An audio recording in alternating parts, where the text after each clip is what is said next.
Hello, everyone. Welcome back. Another episode, Irreplaceable Truths, where we talk about veterinary medicine lessons learned the hard way. Today, I have a couch full of, memories is the way I'm going to look at it. I have Ryan Foerstner, IDEX. Nice to be. I got my sidekick, Mallory. She was my RVT for about 20 years. Pretty close. And then I got Todd Johnson, Patterson Veterinary. Thanks for having me. Absolutely. I mean, there's a lot here that we can just start shooting the shit. Just go. Just go for So it. I think we should. I think we should have fun with this. I mean, the one thing I've said on a few podcasts is that it's very important for early career veterinarians to get a strong relationship with their medical reps. The biggest mistake veterinarians make is saying, I can't talk to my rep, I don't have enough time. Yeah. Mm-hmm. I learned that pretty fast because as soon as you become friends with the reps, you learn a lot about the tea, let's just say, right? Well, I was going to say, I don't think we ever had trouble reaching out to our reps because we had such good relationships with them. We never struggled to get a hold of who we needed to get a hold of, right? You had incredible reps. Well, I mean, the best in the business, the best around. Yeah, my memories, let's see. I remember Todd coming in with a fluorescent orange Patterson backpack. Yeah. Oh, yeah. And I was looking for new medical lights, and you're like, okay. And I'm like, okay, I'll give this guy a shot. Yeah. Mm-hmm. And he sold me a medical light. Perfect. An LED medical light that would be purple. Yeah. Which was unbeknownst to us and the manufacturer. But that one meeting turned into Todd Tuesday. Todd Tuesday. Todd Tuesday. I mean, we knew where to find Todd on Tuesdays. Exactly. And then Ryan with IDEX, he would keep coming in. I would still talk to you, but the problem is that I was under a horrendous contract with your competitor. Yeah. Yep. And I couldn't do business with you until finally my rep from the horrendous competitor never came back in because she quit and they didn't replace her. And I'm like, you know what? Screw it. Yeah. Let's go. IDEX, here we go. Mm-hmm. Yep. Moving to Patterson and IDEX were probably two of the greatest things I ever did in my practice. You know? Well, again, like you said, it's probably due to the relationships that you had with your local rep and that team that you created there. Yeah. Yeah. What are you patting yourself on the back? 100%. He's personally responsible. So, now as you all know, my passion has changed from clinic to helping early career veterinarians. How many early career veterinarians did you deal with along your journey? Quite a few. I mean, when I started at IDEX, I'm no longer there, but when I started with IDEX, I called on probably 750, 800 practices in Southern California.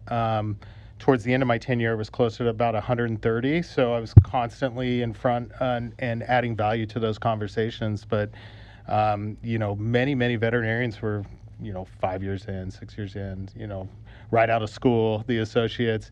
And as a rep, I personally, for me, it wasn't just about communicating with the owner veterinarian. It was really about building relationships with associates as well, because that's where I could add value through the process. Absolutely. I had 2 territories. I started off in Arizona, had probably about 120 accounts there, moved out here to southern Orange County, and probably had about 120 accounts again. So like Ryan said, trying to get in and get to know the owners, but then also the associates, so you can have a full understanding of what's going on within the practice, and then trying to bring resources, support, value, however you can to all of those different key players was so important for our success and to help show you guys how we were different from everyone else. Yeah, I'm going to get into the stories. I'm sure you guys are going to be able to we'll keep it anonymous, but I'm pretty sure there's some stories that are going to be crazy. I'm glad that both Todd and I are here because we're both well-educated University of Arizona graduates. So we've worked in the field together for many years, and it's nice to be on with Mallory. Fear the fork. Fear the fork. It also takes the heat off, right? Like it's not just you're not in the slow cooker, you're not in the cooker. Kind of diffuse the. Well, I mean, the thing is, like, and unfortunately, my wife was guilty of this because she had a practice manager that would never let the reps come in back and start talking. And so finally, when I purchased that practice she was at, I made sure the reps had backdoor access so they could go talk to everybody. And immediately my wife was like, oh, I didn't know this product was coming out. Oh, I didn't know this was coming around. Oh, I didn't know they offered this service. Oh, I didn't know I could do this. It's very important to stay ahead of the curve instead of just beating yourself up. I mean, one of the greatest things was also our Merck rep. The one thing she made sure she brought to our attention was Mentor Vet, which is a wonderful service that, veterinary early career vets can sign up for if they need to talk to somebody. Yep. Right? So looking at, let's say, the last 10 years, what are the biggest changes you've seen in the profession? Well, I think with the technology itself, corporate marketing groups are able to touch veterinarians, more effectively, and as far as just getting information in front of them.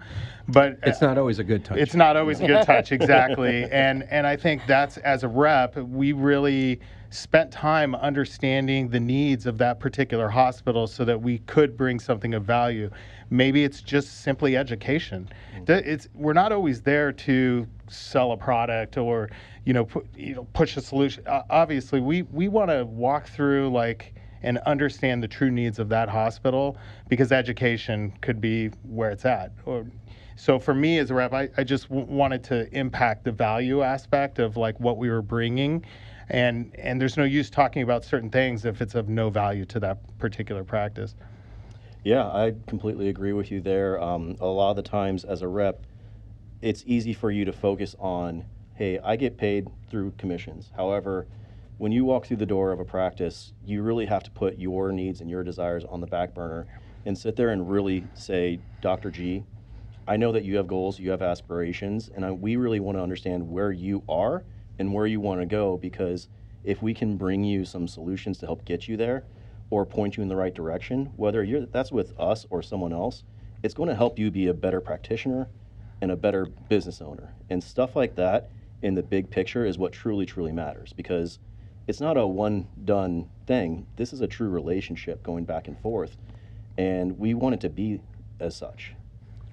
Well, in order for it to be true, there has to be trust. Very true. So what would you guys do when you went into practice trying to build the trust, especially of early career vets? For me, it was really just understand the person behind the doctor title. We all have hopes, we all have dreams, we all have fears. If I can find a way to bring that out and understand that, and then be vulnerable myself and show you what I'm here trying to do, I don't want to be the same as my competitors. I want to be Todd. And I'm sure Ryan, too, was the same, where he would come in, be genuine, show a little bit of vulnerability about what he sees as deficiencies in his products himself or whatever that is, and then be open about that, so then you as a doctor can understand that we're all just trying to find a commonality, find those core values that match up, and then really build a good relationship off of that. But having a real relationship and not just coming off as a sleazy salesperson, right? Correct. Because how many reps walk in the door and they're like, here's a bunch of stuff, but they just come off sales pitchy. They don't really care about the clinic. They don't care about our clients, our patients, the care that we're providing. They just want the sale. I can say, working with both of you, I have both your numbers in my phone.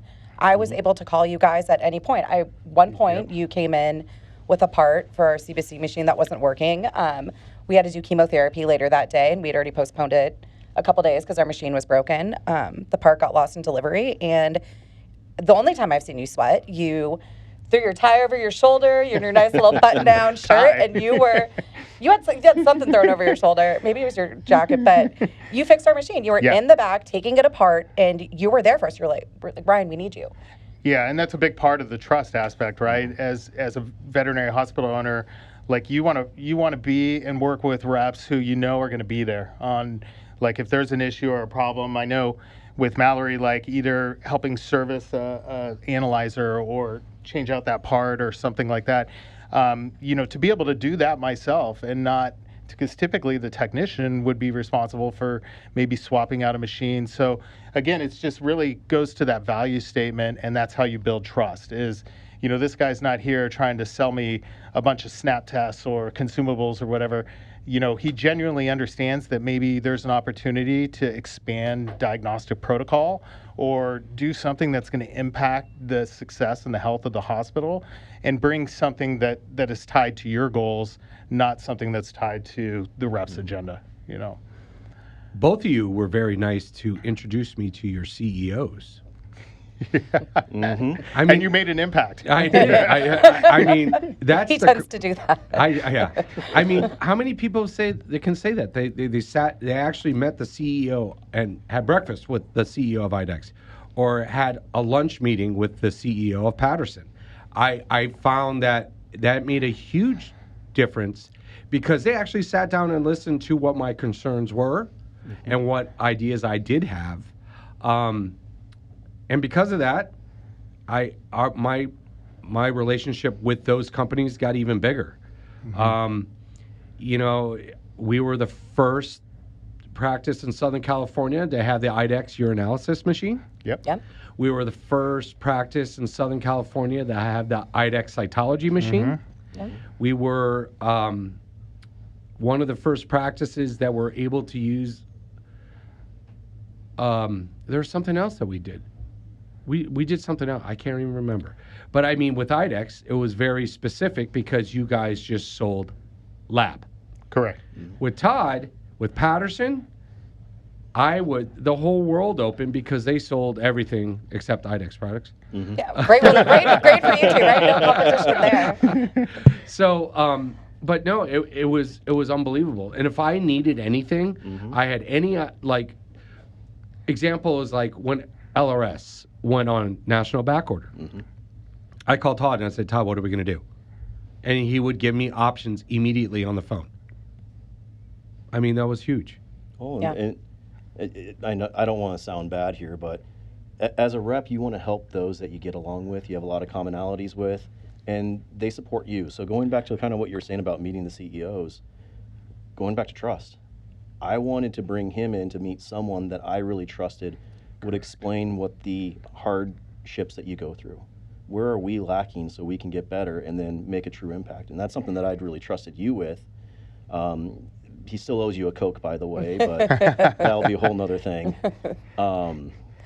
But a Coke, not some Coke. True. Let's clarify. Edit. But it's such a great point that Todd's bringing is like we have as reps opportunities to bring in somebody who I think veterinarians would enjoy having a conversation with, right? And we want to bring them, those executive leadership or whoever it may be, into veterinarians who are actually going to like provide some good solid feedback. I mean, really some of the comments that came out of that meeting that we had ended up like I think becoming future products. So it's important as a large company supporting the industry that you understand the common barriers and pitfalls and challenges. And, by bringing somebody to you, like you were great about providing that feedback and not worried about ruffling feathers. Like you would give honest, good feedback that they were looking for to make our product or service better. People who actually cared value feedback that isn't always nice and fluffy, right? Well, I'm a disruptor. I'm not going to, there's no way to sugarcoat it. I like to disrupt the norm. I always have. I don't care what it is. And I think veterinary medicine now needs to be disrupted big time. Yeah. Were there ever situations you walked into clinics and you're like, oh my gosh, I don't understand how this person's surviving working here? Oh, yeah. I mean, I think as a rep, you kind of see everything because if we're allowed access, we see what's behind the door, and we see every type of vet hospital, in our respective territories. So, I think, without going into tons of detail about things I've seen, you just see, the top of the echelon, and you see, wow, how is this practice even functioning, or why do clients go even see that veterinarian, or so it's. you know what good looks like, and it helps you even make recommendations on, how to help clinics and how to improve, whether it be their customer service or level of diagnostics and protocols, or, there's so many facets that we can impact as reps, just by gaining a solid knowledge of like where there's ineptness or where there's challenges in a practice. And that also goes back to the accessibility, and then learning from the owner and the associates as far as like what the culture is of the practice, what are the true needs, what are the biggest headaches that you guys are running into. Like those headaches are always something that's just a key indicator for me to say I need to figure out a solution to bring in to help take care of this as best as possible. But how nice to have that backup coming from outside resources and having that input without even having to ask for it, right? Like you guys can walk into a practice, leave, and go, what can I do to help them? So you do really are there to support everybody, right? Yeah, essentially. For us, every individual practice has their own goals. And so Dr. G may be different from Dr. Z down the road. They may want to be low cost, high volume. Well, we can still make a positive impact there, but we need to know how is that going to look in the future? Where are we going to go? Where's the doctor want to go? And then how can we bring in resources to help that? Yeah. That low cost, high volume model is a nightmare. Some people love it, and some people make very good livings in it, but you have to have it dialed in just so. Yeah. You have to know your market so specifically for what you're going to be doing in and out. Seeing 50 to 60 appointments a day? Yeah. No way. Yeah. No. I mean, could you think of the emotional roller coaster that you're on, seeing that many appointments? And out of 50 or 60, do you know how many clients will probably yell at you? Half. Long days. So you might as well make that 20 to 25 appointments, and you'll have less people yelling at you. Yeah. And create a more valuable experience for the client. Yeah. I mean, a lot of people don't understand that because clients are paying for the experience as much as they're paying you for your expertise. So it makes me sad. I mean, the one thing the greatest thing my relationship with the two of you brought me was, hey, Todd, hey, Ryan, do you know any veterinarians, any RVTs, anyone who wants to come looking for a job, want a better place to be? If I've built that trust with you, where are you going to send them? To you, for sure. Well, the good ones. The good one, yeah. We're going to send you the best of the best. But if there's someone that may not fit the culture, then we're going to also say, hey, like, we don't have the right person right now, but if it comes to us, we'll definitely point them your direction. I mean, the reps ultimately have just a really good feel of what's out there in the territory or the geography. On average, I was probably calling on anywhere from 5 to 10 hospitals per day at that moment. So, if there was a technician who was disgruntled and wanted to look at other opportunities, and I knew you were hiring, certainly, that was worth a conversation. And that's what I always try to do. Again, going back to the value piece is bring something of value that's going to impact your business in some way, shape, or form. Well, you both did impact my business. I mean, going back to Todd Tuesdays, Mallory will speak for this.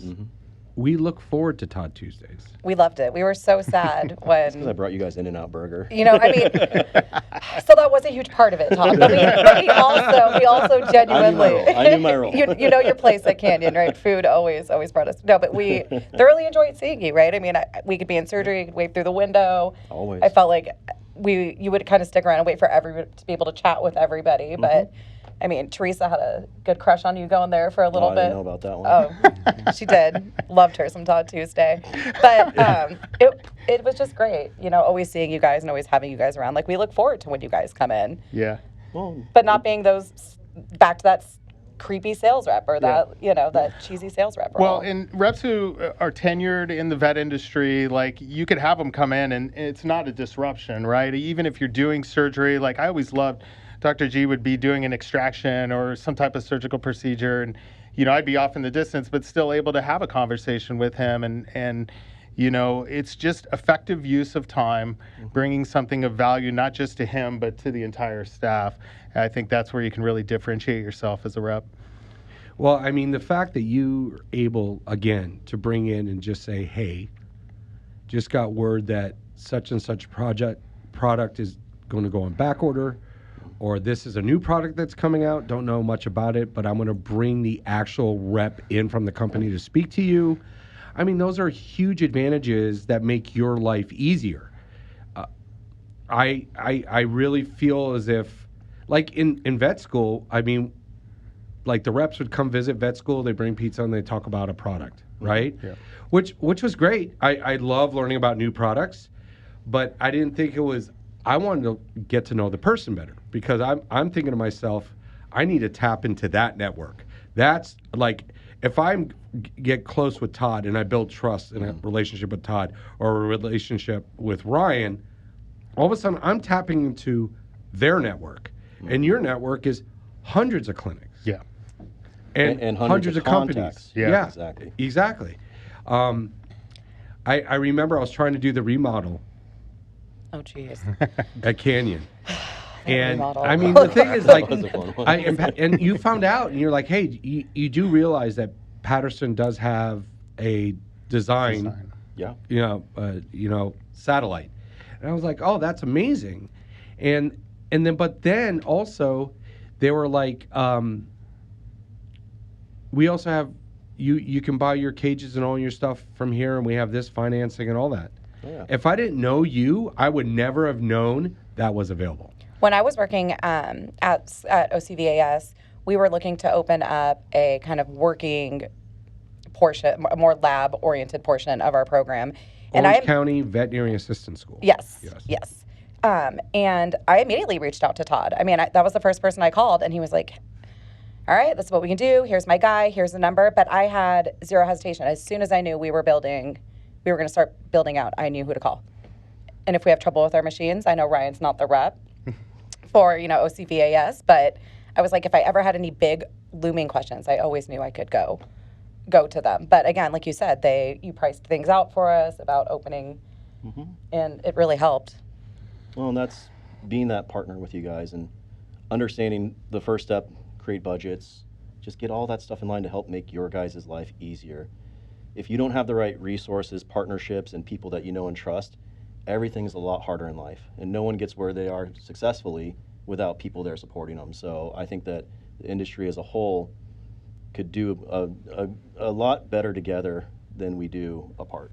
I mean, we had a separate conversation not too long ago about the corporations who are coming in and are now trying to streamline their ordering, where you're now ordering through online platforms instead of actually reaching out to your rep and having a conversation with your rep. You have no idea when stuff is going on back order.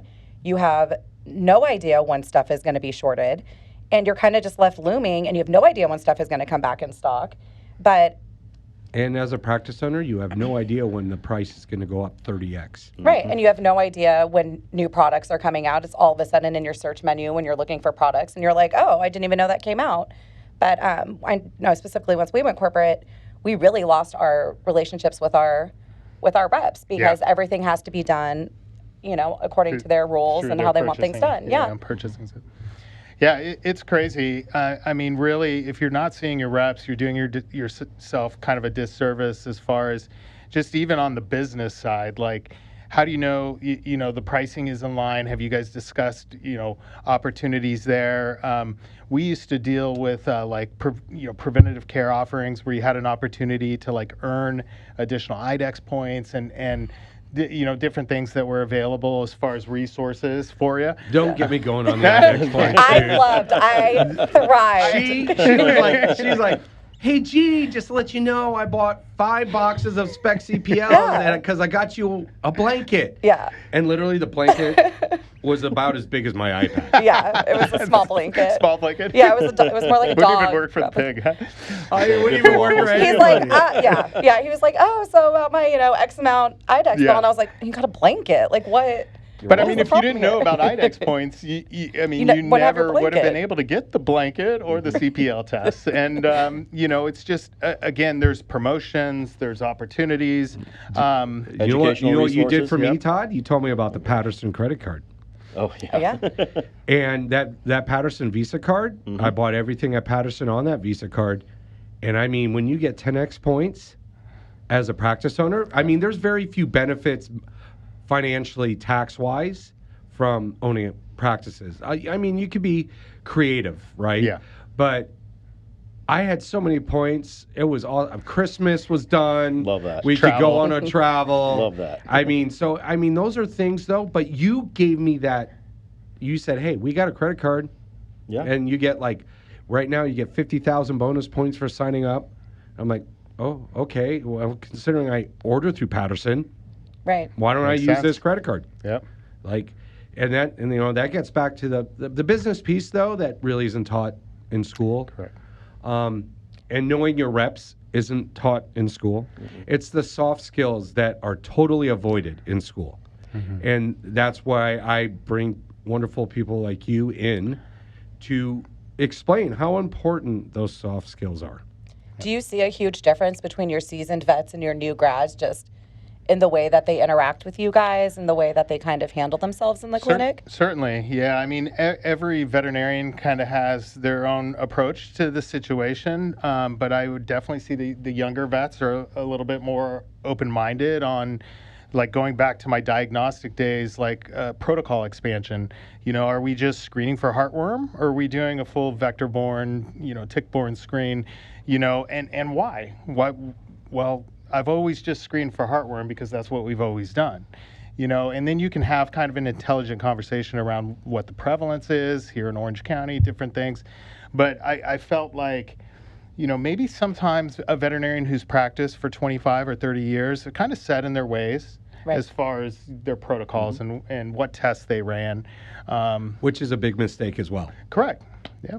If you ever get set in your way in a profession that is not perfected, you're going to fall behind. Correct. Yeah. Well, technology and pharmaceuticals are evolving more rapidly than ever before. And having that outside resource and someone that's there saying, "Hey, be on the lookout, be on the lookout." As a veterinarian, your head's kind of down, working on your patients, working on getting through the day. You need someone that's going to tap you on the shoulder and say, "Hey, look out over there. You got something coming that you need to be aware of." If you can be that resource, that's making a huge impact. And then going back to your question about the different generations and stuff like that, I've noticed that a lot of the younger vets kind of look to their mentors to see, how do you interact with reps?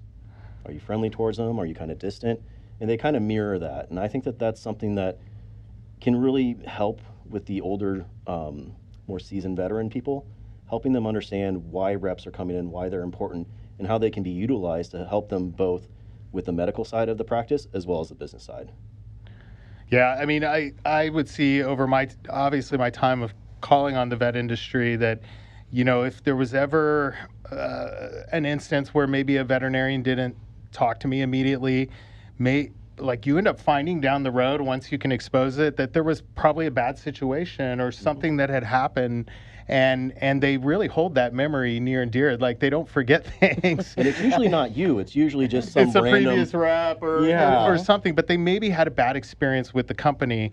And I remember even early on when I was calling on you, I'm like, he's not, I'm not always able to get his mind share. Mallory had a very specific phone number. Yeah. For IDEX. Yeah. Before Ryan. VR. We really only originally, we were so tech heavy. We really only used IDEX for stone analysis. Yeah. Was really the big kicker that we would send over for you guys. Well, it's because IDEX sold me that bullshit program Cornerstone. That was horrible. And so when I learned that and peeled back the onion, and learned more, there's always typically a reason. But companies evolve, reps change. Well, I've heard Cornerstone has evolved. A lot more companies a lot more veterinary clinics are using Cornerstone. But it was sold to me like it's the latest and greatest. Yeah. And the problem I have with veterinary platforms that are running practices is they're technically still about 15 years behind what you're capable of doing on your regular computer now.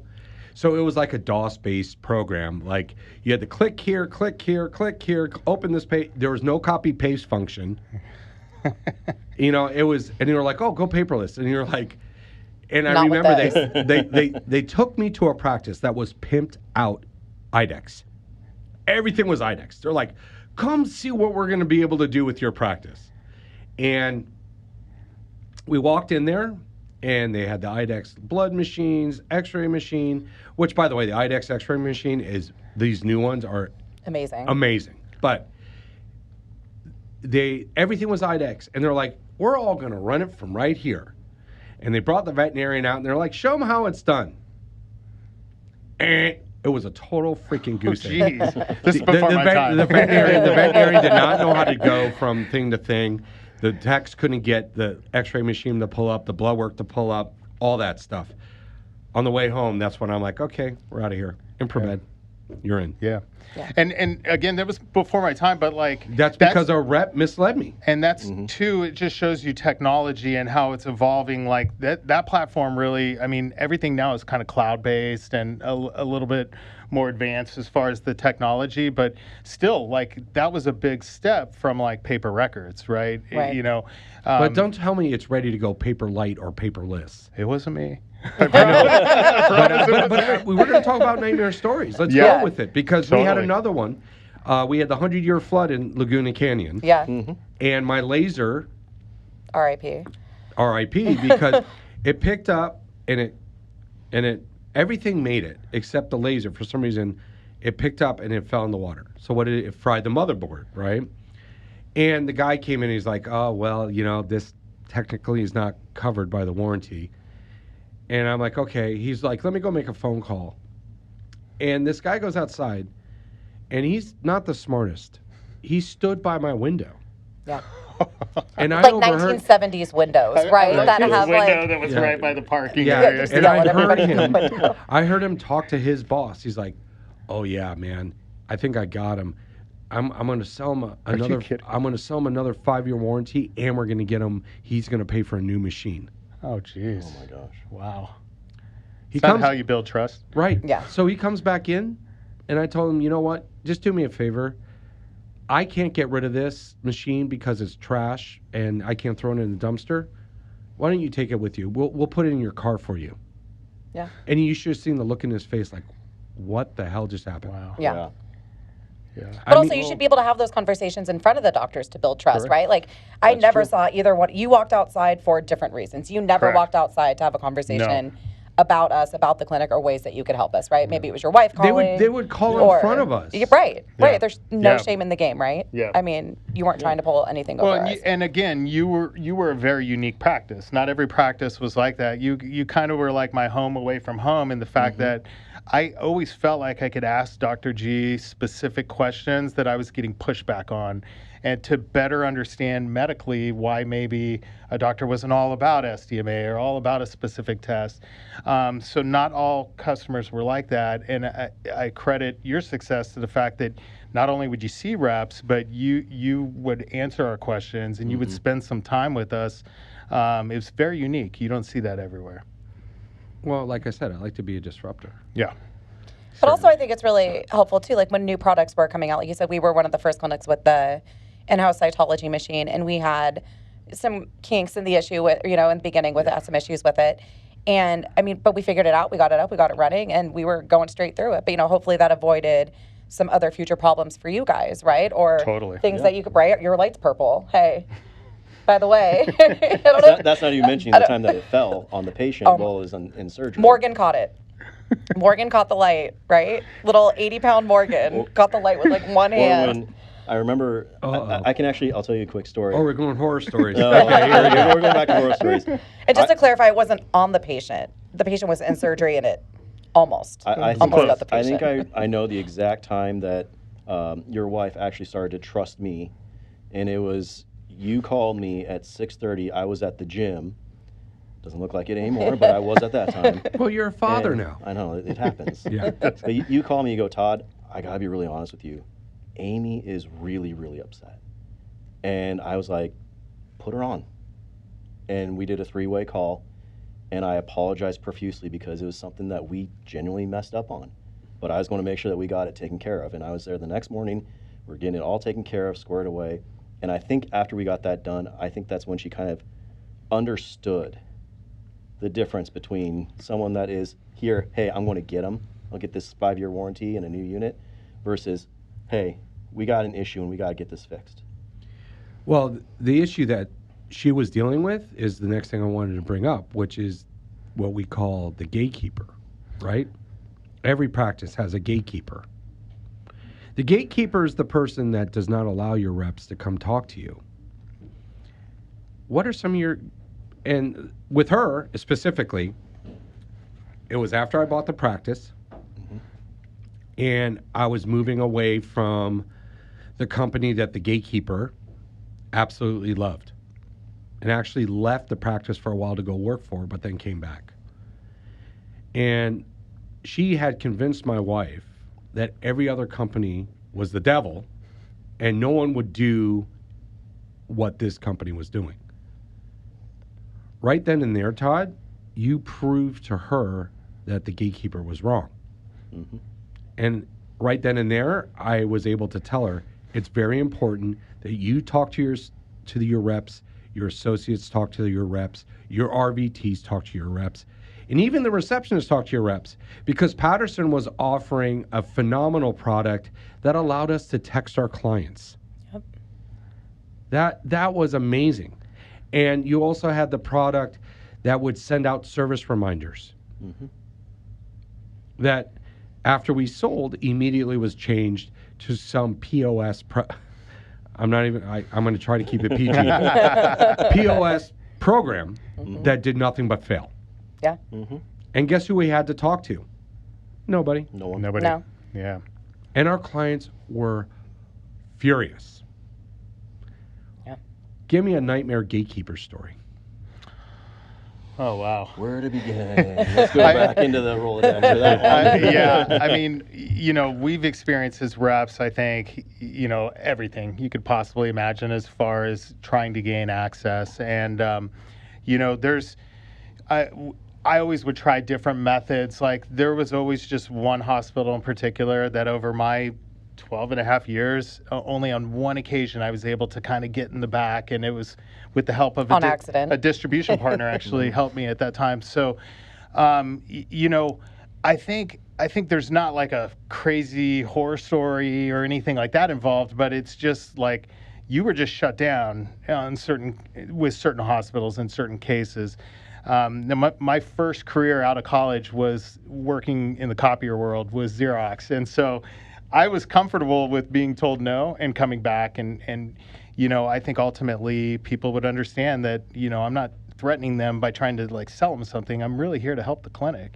And once they realize that, once they trust you, and like you were saying, once you're accountable with, not everything's perfect. If you're accountable as a rep, I think that goes a really long way. But I mean, off the top of my head, I can't think of any horror stories per se, but we've seen pretty much everything I think you could see out there. I mean, you mentioned it. That's the one that sticks out the most to me. But like Ryan said, my practice? No, not your. Well, my gatekeeper. For you, I called on you for 2 years, and Kat never let me in. And she would actually tell me that you weren't in, and I'd be sitting there like looking at you through the window, and I'm like, that's right. I can see him. I got him. I finally saw him on a Good Friday. So that's why anytime I talk to other reps, I'm like, anytime you're gonna like just go home for the day at 2 or 3 o'clock, just make 1 or 2 more calls. Because the day I caught you was like a Friday, I think at 3:30, and you were not happy with the other vendor, and I think that's where we just had just a basic. It was the perfect moment. It was the perfect moment to walk through the door, but honestly, it's just important to give reps that time and that opportunity. And I say, reps of caliber and reps of value that are going to bring something that's going to improve your business or the products or services you offer. Well, one of the things is, if veterinarians or early career vets are not doing well in the clinics, they can go become a rep, right?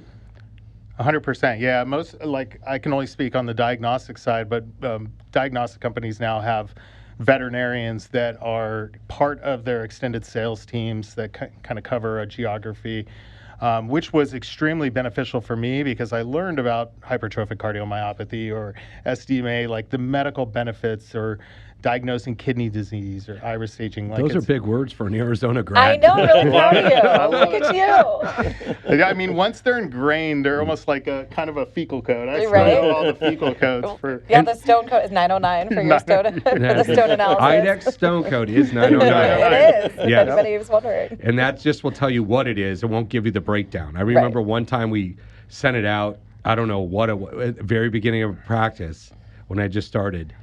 And literally, it gave me the percentages of every element in the stone. And I'm like, give me a break. What is it? What is it? That's all I care about. Let's keep things simple. Patterson has multiple facets, right? Yeah, absolutely. They have dental, human medical. Human medical got sold off. Okay. But yeah, we do have, our primary branches are now veterinary and dental. I've actually switched over to the dental side a couple years ago. But it's very fun to see the similarities in small business medical professions in the United States and how things are eerily similar yet different. And one thing that I love about the position that I've been in is being able to pull from my experience on the veterinary side to apply to the dental side to give them just another way of looking at doing things or way of approaching things, and utilizing that knowledge for the betterment of the practice, for the procedures, the way that they're talking to their patients, stuff like that.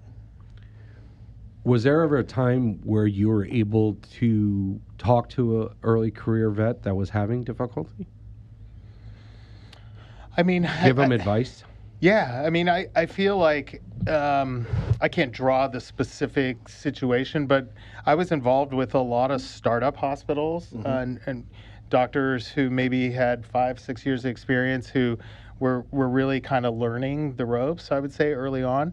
And I think as a rep, just because you see so much and you've seen a practice that's run really well and, you know, a business that's operated successfully, I think that's where we really bring the value is you can really talk about, you know, hey, you may want to consider this or look at this or read this article. You know, coming from the diagnostic world, I always used to provide peer-reviewed studies or evidence that hey, this does work or this is something you may want to consider. But I think the reps that really get it are truly not just a rep, they're like a business partner and somebody who can impact a hospital tremendously. A business partner that charges the owner. What are you talking about? I don't do any billing. But that's another thing, really quick. With billing, if I ever had a problem with billing, I could just call you guys directly. I didn't have to get involved in a 30-minute hold time. Yeah, right. Totally. Or being passed from person to person to get to the correct department. Yep. Yeah, that's actually something that I work with my current team on a lot is understanding no rep likes to talk about money. And it's very, very funny. No veterinarian likes to talk about money. No veterinarian likes to talk about money. However, part of your duty as a business partner is making sure that there's no service disruptions. So even though it's a very awkward, horrible conversation to have at times, you still got to do it because it's for the betterment of the practice.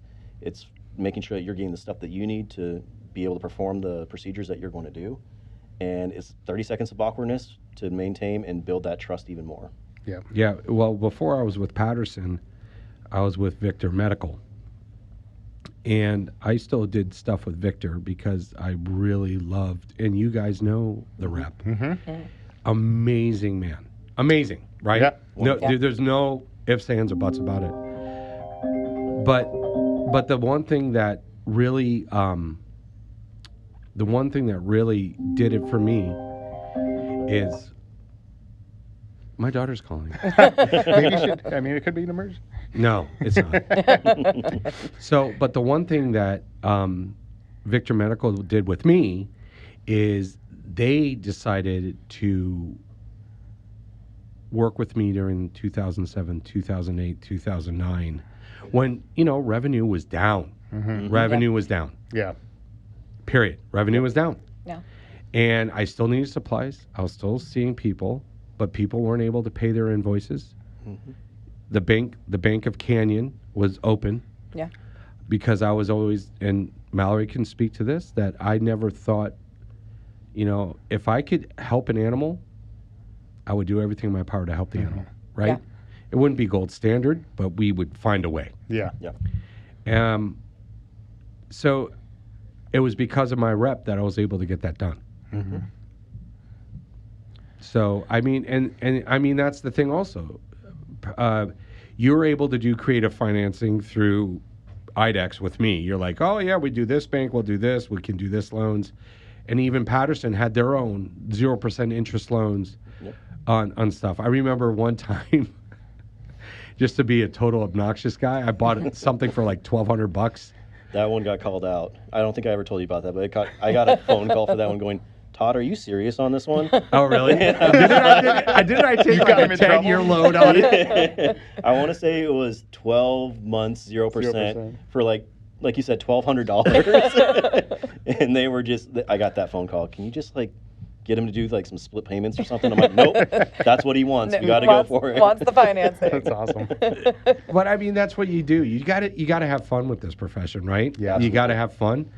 So, did you guys ever get chances to go to vet school and talk to people? Vet students when you were... So I worked or even at conferences. Well, yeah, the conferences I think we're all at. In fact, I got Western Vet coming up in a couple months. But I was really involved at the schools. Like at the time, Stanbridge was a big one. So I was really trying to work with the technicians before, like once they came out of school, they had like a baseline knowledge of our company and our services provided. But even as a whole, I know IDEX works very closely with all the Westerns, of the UC Davis, and the Cornells of the world, and we really keep our pulse like very close on schooling. But yeah, I think UC Davis is not the best. We'll switch from there. How important do you think it is to get the students when, like you're saying, either RVT students or veterinary students, to get them on board with your products and used to using your equipment and seeing your kind of gold standard of care, so when they do move into practice, that they kind of already have your back, or that they're already kind of know what's going on and are rooting for you guys and want to bring you on board? Well, I mean, it's so important that they have that working knowledge. Like we had a suite of analyzers in there so that they could operate analyzers and run quality control. So you think from a technician standpoint, if you're managing a team of technicians, like how great is it that this person's coming in, they already understand, how to operate the systems, how to maintain the systems, things like that. Yeah. There's just a lot of value in that because that's what they're exposed to. Same thing with software. Hey, I've always used EasyVet, or I've always used this particular platform. Right. So it's just knowledge, really, at the end of the day. And for us, it's really about starting that value proposition right then and there, starting the relationship. Because of technology these days, there's so many different avenues for procurement of products. And a lot of times that's going to be potentially cheaper than everyone else. You have procurement platforms that are coming in saying, here's your 16 different vendors, pick the one that's cheapest. Mm-hmm. And that's not telling the full story about what it is to be a true partner. Right. If you're looking for just a logistic partner versus an actual business partner. And getting in with students at such an earlier time frame allows you to start to build that differentiation of value. Are you going for just purely price, or are you going for someone that's going to be looking out for you, bringing you these updates, helping you grow your practice? For new builds, how are we going to help do design, build out, build your other partnerships, get you supplied, stock with the right items? The last thing you want to do is open your doors and you have a surgery and you go, I didn't order scalpel blades. Right. So being able for them to understand what we do is imperative. Mm-hmm. For future success. I hope so. I hope they are. Last question. What would you say the best CE for veterinarians to go to? Orlando, Vegas, smaller? Well, I personally haven't been involved in a lot of CE presentations. No, I'm talking about just in general. Like location-wise? Location-wise, or even just meetings in general. Because you would be on the Vegas floor. Yeah, I'm always at Western. You always used to go to AVIM, right? ACVIM. ACVIM. Yeah, that's the one I love, but I'm always a go-getter. Yeah, VMX I've never been to, so I couldn't tell you on that. But the reality is like some of these companies can offer CE even at the practice, which is, again, a value of talking to your reps. I remember my time with IDEX, I could bring in my veterinarian and offer CE in your own practice and bring lunch. And so that was a big differentiator I felt. Lunch and learns are the best. Yeah. Yeah. It's worth the investment. Quality lunch and learns are the Correct. Yeah. best. I'm going to show my bias here, but the Patterson Academy classes. Yeah.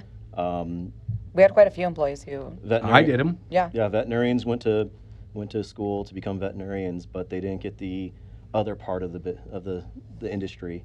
And so I know that the crew over there has just been working relentlessly for decades now, getting that educational platform in place. I hope that they will bring back in-person meetings at some point, but the relationships that we would develop, the understanding of the practices and the struggles through those educational experiences really was invaluable. And I remember this, one of the first people that I had when I came to California that went to we called it Patterson Vet University at the time. It was such a positive experience on her that she has now in turn actually become an instructor for us. Oh, wow. That's Which super is- cool. I think that speaks Rhonda. a lot Yeah. about That's the, awesome. the Which program itself. Which is also another avenue veterinarians that are having difficulty in practice can go to. Teach, Yeah. right? Yeah. Specialize in some sort of education and go around and lecture and teach as well. Yeah. And you can do it with reps. 100%. Yeah. Yep. Yeah. So the Patterson University was pretty cool. I have to admit. I forgot I went to El Segundo a couple times Yep. for that. Yep. But I didn't go to all of them. I only went to specific ones. Like, I didn't want to go to the one that was on inventory. Sorry. No, that one wouldn't apply to you. And I think too, being a part and being a strong member of the local VMAs is a big. I mean, Southern California does a great job with their VMA. I just did a webinar probably 2-3 months ago, helping veterinarians prepare for practice ownership, and it was a CE that was managed through the SCVMA, the local VMA. So I think the VMAs are great groups to be a part of, so that you can discuss like some of the common challenges and pitfalls and things to be aware of as a veterinarian. But I know every geography is going to be a little bit different. So what territories did you have, Todd, when you were here? I had South Orange County. That's it? I had South Orange County. Then eventually I had probably about 20 in North Orange County, Long Beach area. So when I started, I had Riverside County, Orange County, and Hawaii. And then when I finished, I had pretty much South Orange County. Yeah. That's my territory. So both of you basically had like the incredible part of veterinary medicine, Yeah. right? Pretty much. It's a good demographic area. Now with my current role at Provide, I cover all of California and Nevada and Hawaii. So it's a So if very you're large spectrum. So exactly. So if you're a veterinarian who likes to travel, Yep. right? This is possibly a job for you. Yep. You know, you don't need to just sit in a clinic. There's so many jobs available to veterinarians out there that you don't have to leave the profession. You can still give back to the profession and still use your education, but do something different. I mean, what did we look? There's 13 new veterinary schools opening, right? New vet med schools opening. So, I mean, there's going to be a huge lack of quality teachers, right? So, Yeah. I mean, Yeah, 100%. Yeah. And also the manufacturers, I think that's a great opportunity as well. I mean, I think when I had left IDEX, I want to say there were close to 20 different professional services veterinarians on a national spectrum. I'm sure it's even larger now. So there's a lot of They're opportunity. always looking. They're always looking for more. Oh, yeah. Yeah. Yeah. Always looking for more. So. Yeah, definitely. But guys, I just want to tell you thank you for all those years of most importantly friendship, but also all those years of guidance and helping me out, helping the practice out, helping my family out, and more importantly, even helping my staff out. Because, like I said, if you ever have an upset staff or a weak staff, you're screwed. So, just to reward my staff any way I could was the best. Yeah, and thank you. I mean, Mallory and G, I think I could speak for Todd and I both in the fact that, it was a true joy calling on your clinic. Yes. I think you guys always made it fun and enjoyable and entertaining, and I always laughed at, when I was in there, and it was kind of like, I always enjoyed going, There's some at least hospital. I was going to say, at least you enjoyed going. I didn't enjoy every day, but most of it. But you always made me laugh. It was something I look forward to in my day, and thank you both so much for that, because that meant the world to us. Absolutely. Yep. Absolutely. I can't say it better than that. I mean, we always had a thing called Comfort Clinic, and that's why it was a Todd Tuesday. Because at that point in time, I'd been through my Monday, and I needed something to make me smile. And coming into Canyon, seeing you guys was always like that pick-me-up that I needed. Yeah, Oh, absolutely. 100%. Absolutely. Yeah. So thanks again for listening. And I just remember, it's important. Network, communicate, relationships. That's all part of this journey that we're all on. And if you use them to your advantage, positive things can happen. I'll talk to you all next time. Thank you. Thank you.